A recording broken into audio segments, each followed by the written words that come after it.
Hello to all. So today we will talk about the diabetes. ठीक है। तो diabetes होता क्या है? Excess of glucose in the blood, that is called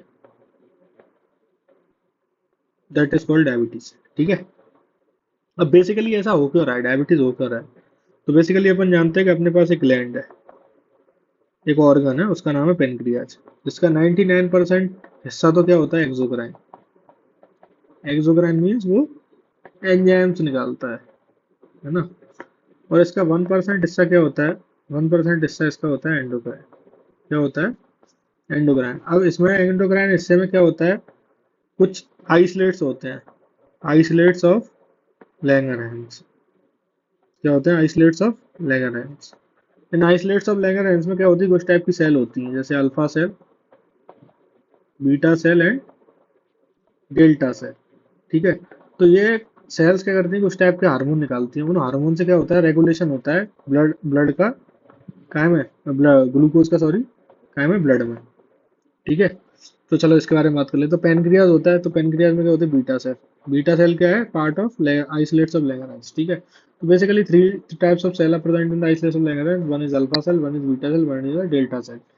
तो what is the function of alpha cell? तो alpha cell क्या करती है? ग्लूकोज, ग्लूकागन निकालती है। क्या निकालती है? ग्लूकागन। और जो बीटा सेल होती है वो इंसुलिन निकालती है, जो डेल्टा सेल होती है वो सोमेटोस्टेटिन निकालती है। ठीक है। अब बेसिकली ग्लूकागन क्या करता है? ग्लूकागन ब्लड ग्लूकोज को बढ़ाता है, ब्लड ग्लूकोज को इंक्रीज करता है। और जो अपना इंसुलिन होता है, इंसुलिन क्या करता है? ब्लड ग्लूकोज को डिक्रीज करता है। क्या करता है? डिक्रीज करता है। ठीक है। और सोमेटोस्टेटिन क्या करता है? इन दोनों को रेगुलेट करता है। इनमें अगर इनके कुछ फंक्शन में ऊपर नीचे होता है तो उनको रेगुलेट करने के लिए सोमेटोस्टेटिन निकल रहा है कहाँ से? डेल्टा सेल से।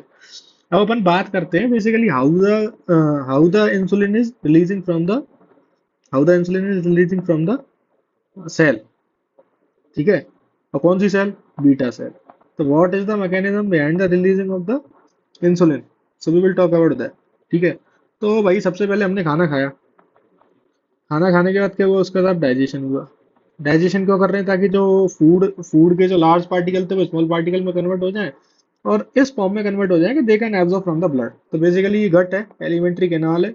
एलिमेंट्री कैनाल से तुम्हारा क्या हो गया? एलिमेंट्री कैनाल से तुम्हारा जो ग्लूकोज है वो एब्जॉर्ब हो गया। काय के थ्रू हो गया? ब्लड के थ्रू एब्जॉर्ब हो गया। ठीक है। तो कहाँ पहुंच गया? ब्लड में पहुंच गया, एब्जॉर्ब हो गया वेसल्स के थ्रू। कहाँ पहुंच गया? ब्लड में पहुंच गया। ठीक है। अब बेसिकली बीटा सेल है, बड़ी राम कहानी है इसके पीछे के, how the insulin is release. ठीक है। तो बेसिकली अपने को दो तीन चीजें देखनी है ना। अब जो इंसुलिन होता है, जो बीटा सेल होती है, बीटा सेल के पास क्या होता है? बीटा सेल के पास सब एक रिसेप्टर होता है, उसको क्या बोलते हैं? GLUT two receptor. क्या बोलते हैं? GLUT, sorry, GLUT two receptor. ठीक है। ग्लूट टू रिसेप्टर होता है। अब बेसिकली इस रिसेप्टर का काम क्या होता है? ये ग्लूकोज जो होता है ना, जो ग्लूकोज होता है उसकी मूवमेंट कराता है। अब मूवमेंट कैसे कराता है? According to concentration gradient. किसके अकॉर्डिंग कराता है? कंसंट्रेशन ग्रेडियंट के बेसिस पे ये इसकी मूवमेंट कराता है। ठीक है। जैसे अगर ब्लड ग्लूकोज ब्लड में ज्यादा है तो वहां से उसको अंदर भेज देगा बीटा सेल के। अगर बीटा सेल में खुद ही ज्यादा हो रहा है तो बेसिकली क्या करेगा? उसको यहाँ से बाहर भी फेंक सकता है। ठीक है। तो मैंने लिख रखा है यहाँ पे क्या है बेसिकली कि glucose will attach to the GLUT two and then it will move into the inside of the cell, and if there is a high concentration of glucose in the beta cell, then it can also go from inside from beta cell to into the blood. ठीक है ना। if in the मैंने लिख रखा है ना, क्या लिखा है? if in cell glucose increase transfer from inside to outside also, है ना। ठीक है, ये बात क्लियर हो गई। अब basically what is happening when the glucose enter from the blood into the beta cell? ठीक है। तो when the glucose is enter into the beta cell via the which receptor? via the GLUT2 receptor। तो basically GLUT2 receptor के through ये glucose गया अंदर। अब glucose पे एक एंजाइम वर्क करता है, उस एंजाइम का नाम क्या होता है? सब ग्लूकोकाइनेज। क्या नाम होता है? ग्लूकोकाइनेज। काइनेज टाइप की वैरायटी का ये एंजाइम है। तो बेसिकली ये क्या करता है? एक फॉस्फेट ग्रुप को जोड़ देता है। एक फॉस्फेट ग्रुप होता है, उसको क्या कर देता है? फॉस्फेट को जाके ग्लूकोज पे चिपका देता है। ठीक है। तो उससे क्या में कन्वर्ट हो जाता है? ग्लूकोज 6 फॉस्फेट में। क्या में कन्वर्ट हो जाता है? सॉरी, ग्लूकोज 6 फॉस्फेट में। अब बेसिकली जो ग्लूकोज 6 फॉस्फेट है बेसिकली ये क्या में जाएगा? अपना ये ग्लाइकोलाइसिस की प्रोसेस में जाएगा। और तुम्हें पता है ग्लाइकोलाइसिस पढ़ चुके हैं ग्लाइकोलाइसिस मतलब बेसिकली आप लोग जानते होंगे, ग्लाइकोलाइसिस से basically finally end product of glucose क्या होता है, two molecules of pyruvic acid बनते हैं। क्या बनता है, पायरुविक एसिड। तो when the glucose comes in the blood, then it will go into the cell via the gluco receptor of the insulin, then it will convert into the glucose 6 phosphate by the help of enzyme glucokinase, and this glucose 6 phosphate will, by the glycolysis convert into the pyruvic acid molecules, and this pyruvic acid molecule will go undergo into the which process, it will go into the Krebs cycle। ठीक है, Krebs cycle में जाएगा। तो Krebs cycle का काम क्या होता है भैया, एनर्जी बनाना। तो एटीपी बनाता है, ये क्या बनाता है, एटीपी फॉर्म करता है। क्या फॉर्म करता है, एटीपी। तो बड़ी सिंपल कहानी है, एटीपी बनाने के लिए तुम्हें क्या चाहिए, एडीपी चाहिए प्लस एक इनऑर्गेनिक फॉस्फेट चाहिए। उसके बाद ये क्या में कन्वर्ट होगा, एटीपी में। भाई सीधी कहानी है, तुम्हें खाना बनाना है तो आटा तो चाहिए ना, रोटी रोटी बनानी है तो आटा तो चाहिए ना, तो मतलब रॉ मटेरियल रिक्वायर्ड है। तो basically when the pyruvic acid go into the Krebs cycle, then it will form the ATP। But how the ATP will form? The ATP will form by the ADP and inorganic phosphate। ठीक है, by the attachment of ADP to the inorganic phosphate, the ATP will generate। ठीक है, दिखा रखा है। चलिए, अब इसके लिए कुछ बात करते हैं अपन। क्या करते हैं, अब इसके पास एक चैनल होता है, उस चैनल का नाम क्या होता है, पोटेशियम चैनल होता है। क्या नाम होता है, पोटेशियम चैनल। तो ये चैनल क्या होता है, जनरली क्या होता है, ये ओपन रहता है नॉर्मली। क्या रहता है, ओपन रहता है। और पोटेशियम चैनल के साथ में एक जुड़ा रहता है इसका सहपाठी, उसका नाम है एडीपी। तो जब तक एडीपी इस पोटेशियम चैनल से जुड़ा रहेगा, जब तक क्या होगा, कि पोटेशियम सेल से बाहर जाता रहेगा, बीटा सेल से। तो बीटा सेल से जब ये पोटेशियम बाहर जाता रहेगा, तो उससे क्या होगा, पॉजिटिव चार्ज जो इनसाइड द सेल होगा, that will be decrease. Why? Because the ADP is attached to the potassium channel, and if the ADP is attached to the potassium channel, then the channel will be open, and due to the opening of channel, the potassium will go from beta cell to the outside of the cell। ठीक है, that is clear। But what is happening when the glucose enter into the beta cell, then it will convert into the glucose 6 phosphate by the help of the glucokinase, and by the glycolysis it will convert into the pyruvic acid, and pyruvic acid will enter into the Krebs cycle, and by the Krebs cycle the ADP will convert into the ATP। Where the ADP is present, now we have studied the ADP is attached to the potassium channel, so the ADP will convert into the ATP।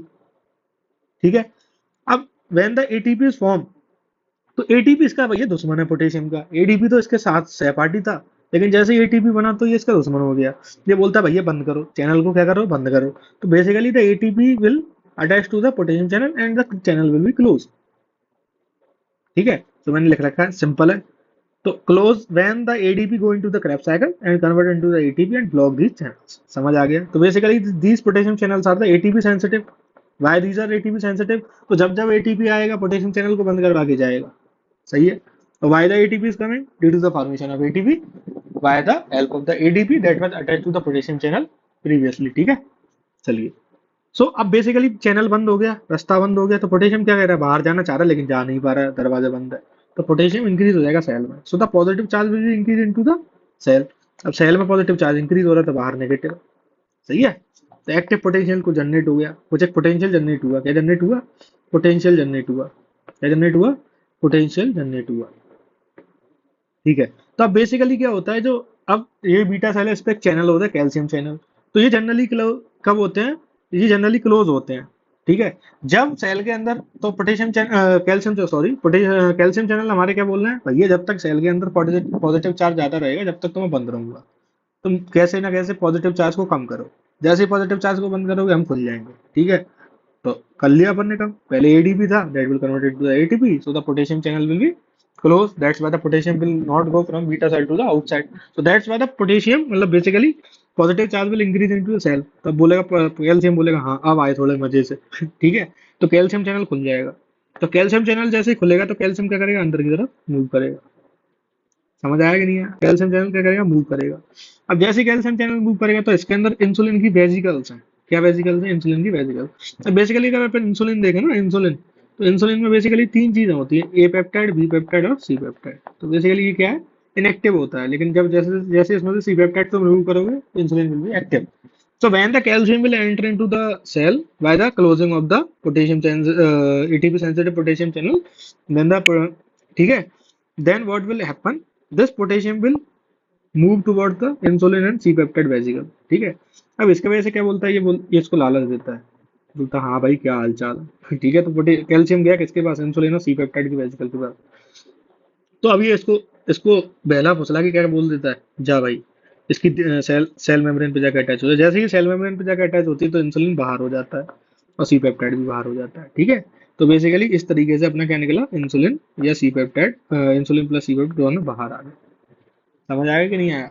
अभी insulin क्या करेगा, अभी insulin सब सेलों के पास जाएगा, insulin सब सेलों के पास जाएगा, और जाएगा तो उससे क्या होगा, ग्लूकोज अंदर जाएगा। सही है, तो बीटा सेल तो ऐसे निकाल ली है, किसको निकाल ली है, किसको निकाल ली भाई, इंसुलिन को निकाल ली और सी पेप्टाइड को निकाल ली, और क्या। सही है ना। चलिए, drugs which can block the ATP sensitive potassium channel. तो एटीपी सेंसिटिव पोटेशियम चैनल को तुम अगर ब्लॉक कर दोगे तो इंसुलिन का रिलीज क्या हो जाएगा, which can block ATP sensitive potassium channel, these are sulfonylureas and the meglitinide. ठीक है, और जो ओपन करती है पोटेशियम चैनल को, वो यूज होती है इंसुलिनोमा के पेशेंट में, ओपन करती है जो पोटेशियम चैनल को। ठीक है, ओपन करना क्यों जरूरी है, ओपन करना उसमें जरूरी है जिसमें इंसुलिन ज्यादा है पहले से। तो इंसुलिन अगर ज्यादा है तो उसको अपने को घटाना है ना। अब किसी को कैंसर हो गया, इंसुलिनोमा मतलब बीटा सेल्स का कैंसर हो गया, ठीक है ना, बेसिकली पेनक्रियाज में, तो उसके वजह से इंसुलिन ज्यादा आ रहा है, तो इंसुलिन ज्यादा आ रहा है तो इंसुलिन को क्या करना पड़ेगा, कम करना पड़ेगा ना भाई। तो अगर कम करना है तो पोटेशियम चैनल को क्या कर दो, खोल दो। पोटेशियम चैनल को खोल दोगे तो नॉर्मल मैकेनिज्म, वही पोटेशियम खुला हुआ है तो एडीपी में इससे जुड़ा हुआ है ना, मतलब तो इंसुलिन फिर कहाँ निकलेगा। ठीक है, अपन तो इसको बंद करना था ना। ठीक है, विच कैन ब्लॉक एटीपी सेंसिटिव। अब एटीपी सेंसिटिव चैनल को तुम अगर ब्लॉक कर दोगे तो क्या होगा, पोटेशियम बाहर जाएगा फिर। ठीक है ना, ब्लॉक कर दिया ना, क्योंकि पोटेशियम ये तो रोकता है इसको, तो इसकी वजह से क्या होगा फिर, इंसुलिन निकलना चालू हो जाएगा। ठीक है, तो सल्फोनिलूरिया हो गया, मैग्नीटाइड हो गया। ठीक है, चलिए।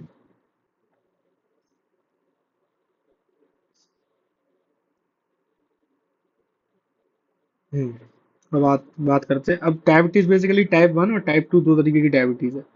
तो जो डायबिटीज टाइप 1 होता है उसमें क्या होता है, ऑटो इम्यून डिस्ट्रक्शन होता है बीटा सेल का। क्या होता है, auto immune destruction of the beta cell. What will happen into the auto immune, मतलब बीटा सेल के अगेंस्ट में क्या बन जाती है, सब एंटीबॉडी बन जाती है, वो एंटीबॉडी इसको मारती रहती है हमारा। तो बीटा सेल ही नहीं रहेगा तो फिर क्या होगा बताओ, निकलेगा कि कुछ नहीं निकलेगा ना, इंसुलिन नहीं निकलेगा। तो सीवियर डेफिशिएंसी होती है इंसुलिन की इसमें। एज ग्रुप क्या होता है, लेस देन 30 ईयर्स, और क्रोमोसोम नंबर 6 से एसोसिएटेड होता है। तो इसका ट्रीटमेंट कुछ नहीं है, जब इंसुलिन नहीं निकला तो ट्रीटमेंट में इंसुलिन नहीं देना पड़ेगा तुम्हें। ठीक है, सही है। तो this is the type 1 diabetes. Antibodies इसमें मिलती है GAD65, इसको बोलते हैं glutamic acid decarboxylase islet cell antibodies. ये एंटीबॉडीज मिलती हैं अपने को टाइप 1 डायबिटीज में, GAD65 क्या नाम है उनका, ग्लूटामिक एसिड डीकार्बोक्सिलेज। चलिए, अब what is happening in the type 2, तो there is increase peripheral resistance to the insulin. ठीक है, तो बेसिकली यहाँ पे क्या होता है, जो सेल होती है, सेल की रेजिस्टिविटी आ जाती है, कि सेल बोलती है इंसुलिन के प्रति हम तो रेजिस्टेंस है, इंसुलिन कितना ही ले आओ तो हम अंदर ग्लूकोज नहीं जाने देंगे, और ग्लूकोज नहीं जाने देंगे तो ब्लड में ग्लूकोज बढ़ जाएगा। ठीक है, तो बेसिकली रेजिस्टेंस, जैसे 2 यूनिट्स दिया रेजिस्टेंस है तो अपने को 10 यूनिट देनी पड़ेगी। बीटा सेल प्रेजेंट है, इससे क्या होगा, increase demand of insulin, workload on beta cell increase होगा, इससे क्या हो जाएगा, हाइपर इंसुलिनीमिया हो जाएगा। ठीक है, बस ये है, सिंपल है इसमें।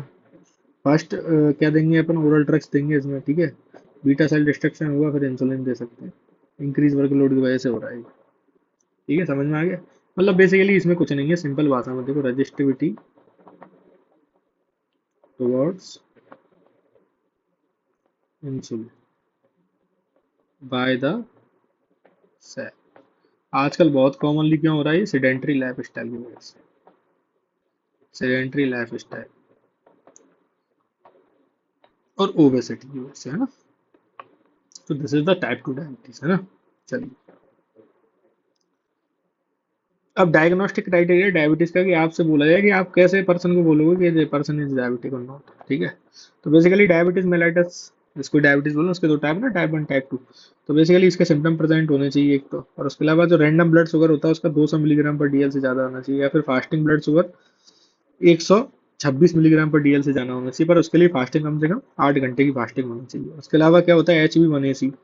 अब HB1AC क्या होता है, बेसिकली जो ब्लड में ग्लूकोज जो होता है ना, वो क्या होता है, उससे हीमोग्लोबिन से बाइंड कर रहा है, ग्लाइकेटेड ग्लाइसेटेड हीमोग्लोबिन बन रहा है। ठीक है, तो ये 6.5% से ज़्यादा होना चाहिए। ठीक है, और जो 2 आवर प्लाज्मा ग्लूकोज है उसकी वैल्यू 2 मिलीग्राम पर DL during an oral glucose tolerance test, ये होनी चाहिए।